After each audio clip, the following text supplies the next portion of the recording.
Sablay na naman itong si Manang Claire Castro sa pagtatanggol dito kay Bongbong Marcos.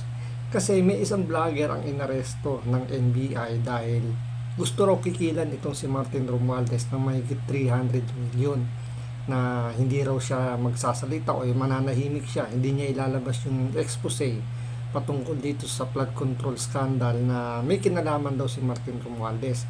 Ngayon, natanong ng media itong si Manang Claire Castro kung kakilala ba ito ni Bongbong Marcos, kasi nga kilala ito ni Martin Romualdez at kinikikilan. So ibig sabihin may something sa dalawa na may alam, di ba? Kasi kung hindi naman niya kilala si Martin Romualdez, wala siya makukuhang impormasyon o wala siyang i-expose ng mga balita na magdidiin kay Martin Romualdez pagdating sa issue ng flood control. So ito, panoorin po natin kung paano po i-deny ni Manang Claire Castro na merong kinalaman o magkakilala itong inarestong vlogger at si Pangulong Bongbong Marcos. Pero syempre, bago lahat, kung hindi ka pa nakasubscribe sa Makapili TV, baka naman pwedeng pakipindot po muna yung subscribe button at the same time palike na rin po ng video. Wala naman pong bayad yan, kaya pindot na. So ito, panoorin po natin. Baka may reaction po ang palasyo dun sa pagkakaaresto kay Franco Mabanta, PGMN founder, kaugnay dito po sa extortion case sa dating speaker.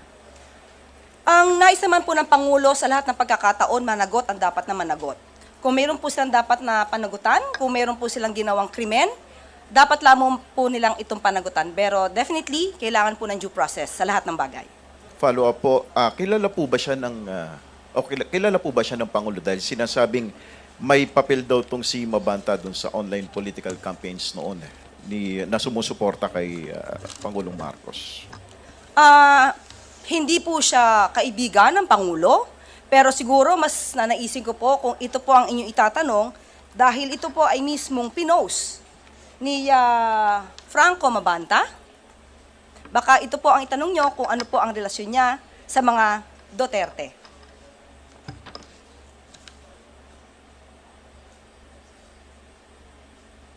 Nandiyan pa nga po si Harry Roque.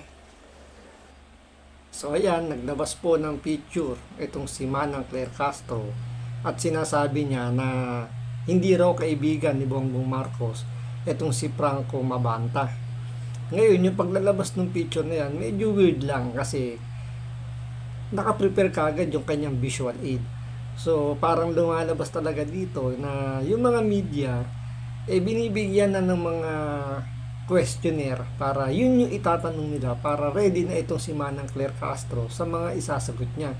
Pero mukhang sablay rito yung naging paliwanag o yung naging sagot dito ni Manang Claire Castro kasi unang-una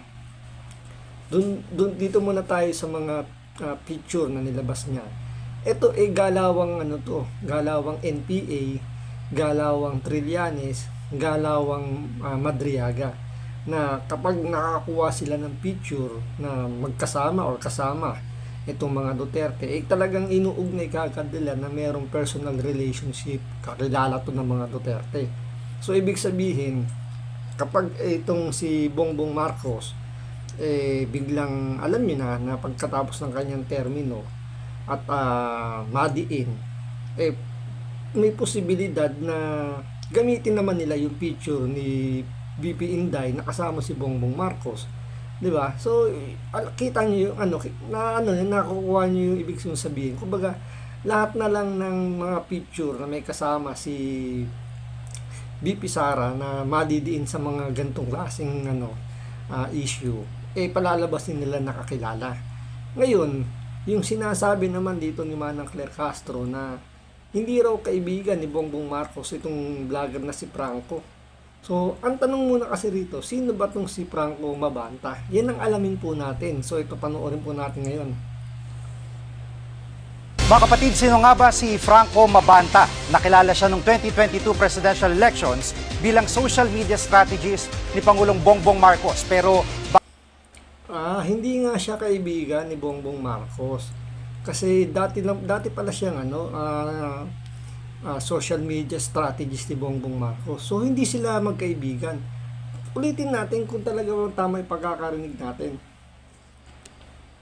Mga kapatid, sino nga ba si Franco Mabanta? Nakilala siya noong 2022 presidential elections bilang social media strategist ni Pangulong Bongbong Marcos. Pero bago pa mag-eleksyon, di umano'y bahagi na siya ng digital team ng Pangulo. Kilala rin siyang taga-suporta ni dating Pangulong Rodrigo Duterte. Bukod sa Yun lang. Talagang kailangan nila idugtong na dati siyang, or kilala rin siyang taga-suporta ni Pangulong Duterte.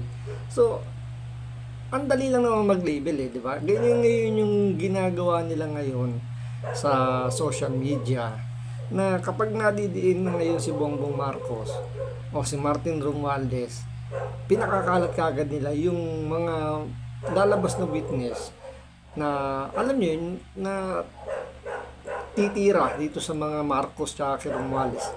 Pinalalabas nilang DDS tulad nilang ni Mike Defensor, 'di ba, nililabel kagad nilang DDS dahil tumutulong dito sa mga Duterte. So ngayon dito dahil madidiin si Bongbong Marcos, kailangan nilang idikit yung pagiging DDS nitong vlogger na si Franco Mabanta. Kaya yung packaging ni Manang Claire Castro, 'di ba, naglabas siya ng picture na sinasabi niya na tanungin nyo na lang kasi meron siyang picture na pinakita nga nakasama si Pangulong Duterte at si VP Sara.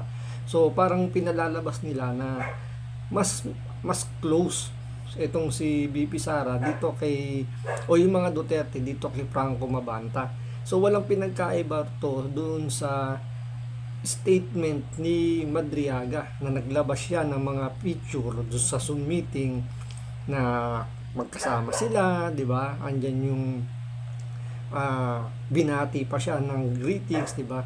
So, yun ang nagiging packaging nila na mas malapit yun. Yun kumbaga yun yung magiging ebidensya na mas kilala nila, mas kilala itong mga Duterte ni Franco kaysa kay Bongbong Marcos. bukod sa pagiging digital strategist, isa ring social media personality at political commentator si Mabanta. Siya ang founder at CEO ng Peanut Gallery Media Network. Isa man itong independent media network na gumagawa ng mga political commentary at online content mula noong 2024. Ngayon nadadawit si Mabanta sa isyu ng manoy pangikil sa pinsan ng Pangulo na si Congressman Martin Romualdez. Mga kapatid, So ito isang video pa para magpapatunay kung talaga bang magkaibigan itong si Bongbong Marcos at itong vlogger na si Franco Mabanta.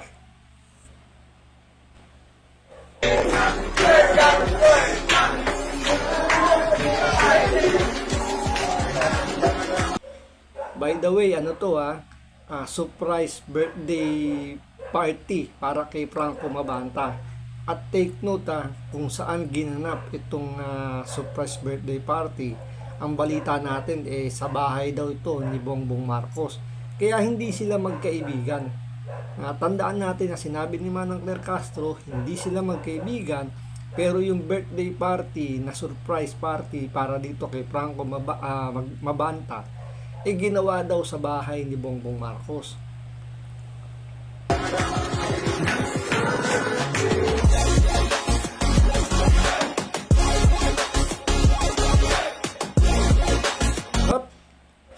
Sino yun? Sino yung yumakap dito kay Franco Mabanta? Tingnan natin sino ba yun?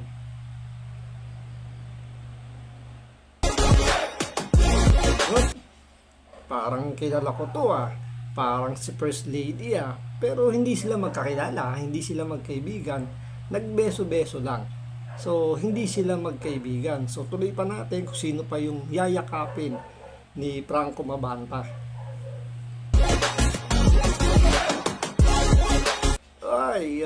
Yung presidente natin umakap. Pero hindi sila magkaibigan, ito ni Franco. So, mas kaibigan pa siguro ni Franco, ni itong vlogger na to, yung mga Duterte kaysa rito kay Bongbong Marcos. Kasi, yumakap lang naman si Bongbong Marcos So, hindi sila magkaibigan. Ngayon, di ba naglabas ng picture si Manang Claire Castro na sinasabi niya na parang mas close pa raw itong mga Duterte kesa dito kay Bongbong Marcos.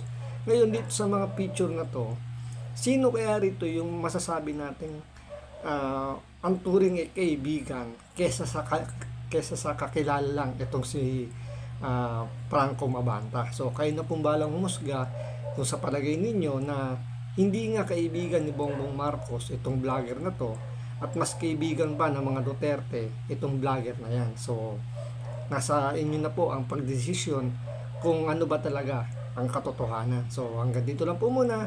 Maraming salamat po sa panonood. Ingat po kayo lagi.